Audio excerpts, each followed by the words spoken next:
संताजी घोड़पड़े का खौफ सिर्फ मुगलों पर ही नहीं बल्कि मराठा सरदारों पर भी छा गया था। उन्हें लगने लगा था कि संताजी घोड़पड़े अब मराठा साम्राज्य के छत्रपति बनने की तैयारी कर रहे हैं। इसी वजह से अपने ही साथियों ने उनके खिलाफ साजिश रची और संताजी जैसे महान योद्धा को धोखा देकर उनकी हत्या कर दी।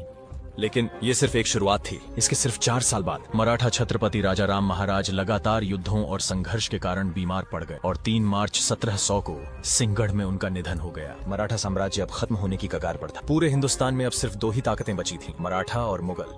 औरंगजेब ने सोचा यही सही वक्त है।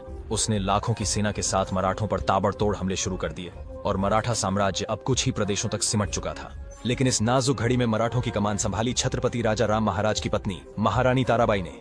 जब ये खबर औरंगजेब को मिली तो उसने हंसते हुए कहा, शिवाजी नहीं रहे, संभाजी को हटा दिया, राजा राम भी नहीं रहे, अब एक औरत हमारा क्या बिगाड़ लेगी। लेकिन औरंगजेब भूल चुका था कि महारानी ताराबाई हमीर राव मोहिते की बेटी थीं। युद्ध और राजनीति उनकी रगों में बसी थी। महारानी ताराबाई ने धनाजी जाधव, उदाजी चौहान, चंद्रसेन जाधव, कान्होजी आंग्रे, बालाजी विश्वनाथ जैसे महान योद्धाओं के साथ मिलकर कसम खाई, मुगलों को उनकी औकात याद दिलाएंगे। महारानी ताराबाई ने अपनी सेना के साथ मुगलों पर कहर बनकर हमला किया और मुगलों को दिखा दिया कि मराठा साम्राज्य कभी भी योद्धाओं से खाली नहीं होगा। आगे क्या हुआ जानने के लिए वीडियो को लाइक करें और कमेंट में लिखें, महारानी ताराबाई की जय।